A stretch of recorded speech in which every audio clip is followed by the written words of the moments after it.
Шефа е кръстил бранда на дъщеря си. Не, на Леля ми. На Леля? Аз си мислех, че питате дали нашия бранд е Ралица. На кой бранда? Чай, малко се обърках тук. Това е собственика, това е баща ми. Добре. Леля ми се казва Ралица, защото дядо ми, нашия дядо, е направил бранда заради Леля, я кръстил на Леля.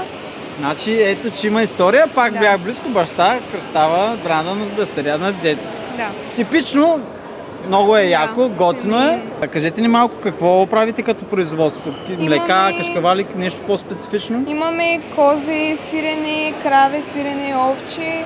Имаме различни проценти кисело мляко, кашкавал, имаме и извара.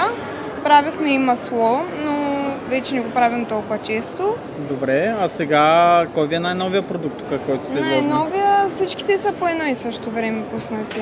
Като Добре, цяло. какво се очаква нещо новичко така да пускате скоро време в следващите месеци? Скоро време нямаме още нищо.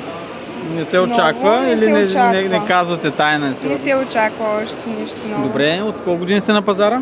20 плюс години сме на пазара вече. От област Силистра сме, село Белица, мандрата е в село Белица и да се надяваме още много години да върви бранда. Добре, а кой е вашия бестселър? Кое си харесва българина да си хапва? Краве сиренце, козе сиренце, за сега козе сиренето много се продава. Козе сиренце. Да. И киселото мляко също много се продава, особено от 3,6% се продава доста.